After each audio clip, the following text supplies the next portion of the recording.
মা বাবা পর্যন্ত সকল সন্তানকে এক চোখে দেখতে পারে না।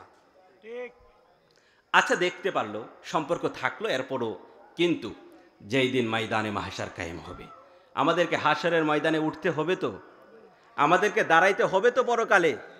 যেই দিন ময়দানে মাহশারে সকলকে দাঁড়াতে হবে, আল্লাহর হাবিব বললেন কোনো মানুষের শরীরে কাপড় থাকবে না, উলঙ্গ অবস্থায় দাঁড়াবে। আম্মা জান আয়েশা সিদ্দিকা বলেন, ইয়া রাসূলুল্লাহ, বিষয়টা তো কত লজ্জাজনক হবে। আল্লাহর হাবিব বললেন, আয়েশা, ওই পরিস্থিতি এমন হবে যে একজন আরেকজনের দিকে তাকাইবার কোনো সুযোগ পাবে। জমিন উত্তপ্ত হবে, মাথার উপরে সূর্য থাকবে। এই সূর্যের উত্তাপে অনেকের মাথার মগজ টকবক করে ফুটতে ফুটতে তার নাক দিয়ে বের হয়ে যাবে, মানুষ বেকার হয়ে যাবে, পাগলের মতো ছুটাছুটি করতে থাকবে। পৃথিবীতে যত আপনজন আছে প্রত্যেক আপনজনদের কাছে যাবে, শুধু একটা কথাই শুনবে সবার জবান থেকে, নফসি নফসি নফসি। আজ নিজে নিজেকে নিয়ে ব্যস্ত আছি। ওই জায়গার মধ্যে কেউ কারো কোনো রূপ উপকার করবে না। যার কাছে যাবেন সেই বলবে, আমি তোমাকে চিনি না, আমি নিজে নিজেকে নিয়ে ব্যস্ত আছি, আমি জানি না আমার কি হবে, আমি তোমাকে কি সহযোগিতা করব। সন্তান সে ভাববে যে দুনিয়ার যত সম্পর্ক ছিল, বন্ধু ছিল, ভাই ছিল, বোন ছিল, স্ত্রী ছিল, স্বামী ছিল, সন্তান ছিল, প্রত্যেকে তো আমাকে নিরাশ করেছে, ফিরিয়ে দিয়েছে। তাহলে আমি একটু যাই আমার মার কাছে। ওই মার কাছে, যেই মা আমার জন্য নিজের জীবনটাকে হেসে খেলে কোরবানি করে দিত, মার কাছে যাইতো, মার কাছে যাবে সাহায্যের আশায়, গিয়ে বলবে, আম্মা, আমি তোমার সেই সন্তান, আজ বড় বিপদে পড়ে গেছি মা, তুমি কি আমাকে একটু সাহায্য করবে? মা বলবে, সন্তান, সন্তান কোত্থেকে আসবে? দুনিয়াতে তো আমার কোনো বিয়ে শাদী হয়নি। তাহলে কি বোঝা গেল? একদিন না একদিন, হয়তোবা সময়টা হাশরের ময়দান পর্যন্ত, একদিন না একদিন আমাদের সাথে পৃথিবীতে যত সম্পর্ক আছে, এটা হোক রক্তের সম্পর্ক, হোক আত্মীয়তার সম্পর্ক, হোক এটা মহাব্বতের সম্পর্ক, যত সম্পর্ক আছে স্বার্থের কারণে, অর্থের কারণে, বিপদের কারণে, সম্মানের কারণে, প্রভাব প্রতিপত্তির কারণে এই সম্পর্কগুলো ভেঙে যায়, এই সম্পর্কগুলো ছুটে যায়। কিন্তু প্যারে একটা সম্পর্ক এমন আছে যা কোনোদিন ছুটবে না, যা কোনোদিন টুটবে না, যা কোনোদিন ভাঙবে না। ওই সম্পর্ক হচ্ছে গুনাহগার উম্মতের সাথে মদিনাওয়ালা কামলেওয়ালার সম্পর্ক।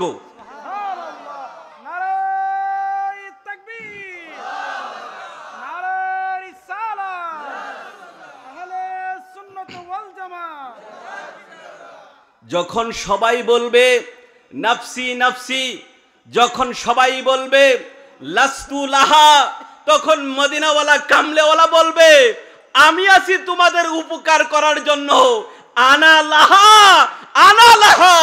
সবাই বলবে নাফসি নাফসি, আর একজন বলবে উম্মতি উম্মতি।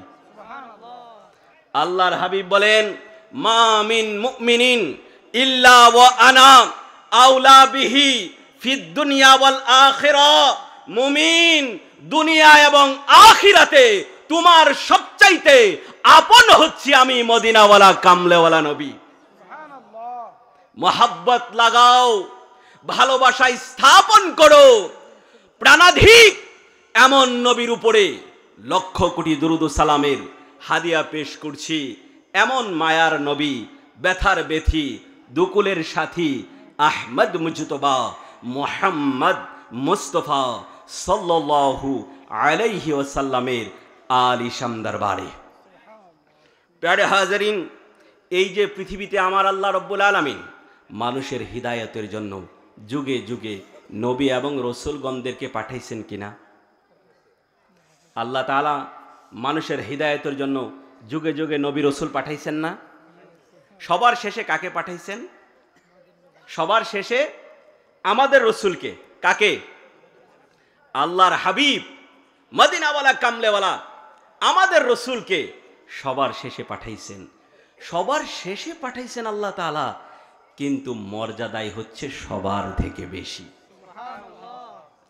নবুয়াত রিসালাতের দায়িত্বের ক্ষেত্রে সকল নবী এবং রসুল এক সমান, অর্থাৎ আল্লাহ তাআলা কোনো নবী রাসূলকে অপূর্ণাঙ্গভাবে পাঠাননি, পরিপূর্ণ রূপে নবুয়াত রিসালাতের দায়িত্ব দিয়ে পাঠিয়েছেন। কিন্তু মর্যাদার ক্ষেত্রে সকলে এক সমান। আল্লাহ তাআলা বলেন ফাদ্দালাল্লাহু তিলকার রসুলু ফাদ্দালাল্লাহু আলা বা'দুহুম আলা বা'দ মিনহুম মান কাল্লামাল্লাহু ওয়া রাফা'a বা'দাহুম দারাজাত। তিলকার রসুলু ফাদ্দালা আলা বা'দুহুম, অর্থ হচ্ছে আমি ওই রাসূলগণ আমি তাদের একজনের উপর আরেকজনের শ্রেষ্ঠত্ব দিয়েছি, তাদের কারো সাথে আমি কথা বলেছি আর কারো মর্যাদাকে বাড়িয়ে দিয়েছি বহুগুণ। তিলকা রাসূলু ফাদ্দালাল্লাহু বা'দাহুম আলা বা'দ মিনহুম মান কাল্লামাল্লাহু ওয়া রাফা'a বা'দাহুম দারাজাত। উলামায়ে কেরাম বলেন আল্লাহর হাবিবকে আল্লাহ তাআলা কেন সকলের শেষে পাঠিয়েছেন? কারণ সভাপতির ভাষণ সকলের শেষে হয়। সভাপতি যখন বক্তব্য দিয়ে ফেলে তখন এই মজলিস খতম হয়ে যায়। উলামায়ে কেরাম বলেন আমার আল্লাহ নবুয়াত আর রিসালাতের এই যে সভামণ্ডলীর এর মধ্যে, নবুয়াত আর রিসালাতের জগতের মধ্যে আল্লাহ তাআলা তার হাবিবকে সভাপতি হিসাবে প্রেরণ করেছেন। তাই আল্লাহর হাবিব এসে গেছেন, নবুয়াত আর রিসালাতের দরজা বন্ধ হয়ে গেছে। আমাদের রসুল কেমন মর্যাদা, কেমন মাকাম, কেমন মর্তবা! উম্মত মনে রাখবেন আমাদের সকল কিছুই তো আল্লাহর নিয়ামত, ঠিক না? এই নিয়ামতের মধ্যে সবচাইতে বড় নিয়ামত হচ্ছে আল্লাহ তাআলা মেহেরবানি করে দয়া করে তার হাবিব কামলেওয়ালাকে আমাদের কাছে পাঠিয়েছেন।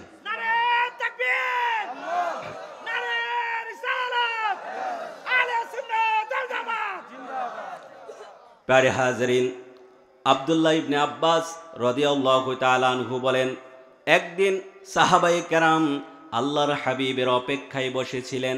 সাহাবায়ে কেরাম নিজেদের মধ্যে আলোচনা করতেছে। এইবার আল্লাহর হাবিব তাদের কাছে যখন আসলো, দেখে যে সাহাবায়ে কেরাম আল্লাহর হাবিব যে এসেছে এটা লক্ষ্য করে নাই। এইবার সাহাবায়ে কেরাম আল্লাহর হাবিব যে এসেছে এটা লক্ষ্য করে নাই। ওনাদের নিজেদের মধ্যে কথা বলতেছিল। একজন সাহাবী বলল, আরে ও ভাই, কত আশ্চর্যের বিষয়, আমার আল্লাহ রাব্বুল আলামিন তার নবী এবং রাসূলগণদের মধ্যে একজনরে বন্ধু হিসাবে কবুল করছে। আমার আল্লাহ ইব্রাহিম খলিলুল্লাহকে তার বন্ধু হিসাবে কবুল করেছেন। আরেকজন সাহাবী বললেন, ভাই এটা তো আরো আশ্চর্যের বিষয়, আমার আল্লাহ মুসা আলাইহিস সালামের সঙ্গে কথা বলেছেন। আরেকজন বলল যে ভাই এটা তো আরো আশ্চর্যের বিষয়, আমার আল্লাহ রাব্বুল আলামিন ঈসা আলাইহিস সালামকে তার কুদরতের নিদর্শন বানিয়েছেন। আরেকজন সাহাবী বললেন এটা আরো বিস্ময়কর বিষয় যে আমার আল্লাহ তার সৃষ্টি জগতের মধ্যে একজনকে মনোনীত করেছেন, উনি হচ্ছেন আদম সফিউল্লাহ। আল্লাহর হাবিব সাহাবায়ে কেরামদের এই কথাগুলো শুনলেন, সাহাবায়ে কেরামদের কাছে এসে সালাম দিলেন আর বললেন, সাহাবীরে তোমরা যেই কথাগুলো বলছো এটা সত্য বলছো। আল্লাহর হাবিব বলেন, সাহাবীরে তোমরা সত্য বলেছো, আমার আল্লাহ ইব্রাহিম আলাইহিস সালামকে খলিল বানাইছে, আমার আল্লাহ মুসা আলাইহিস সালামকে কালিম বানিয়েছে, আমার আল্লাহ ঈসা আলাইহিস সালামকে রূহুল্লাহ বানিয়েছেন, আমার আল্লাহ আদম সফিউল্লাহকে সফিউল্লাহ বানিয়েছেন। কিন্তু আমার পরিচয় জেনে নাও, আলা সাবধান, আনা হাবিবুল্লাহি ওয়ালা ফখরা, আমার পরিচয় নাও, আমি হইলাম আল্লাহর হাবিব, এতে আমার কোনো অহংকার না।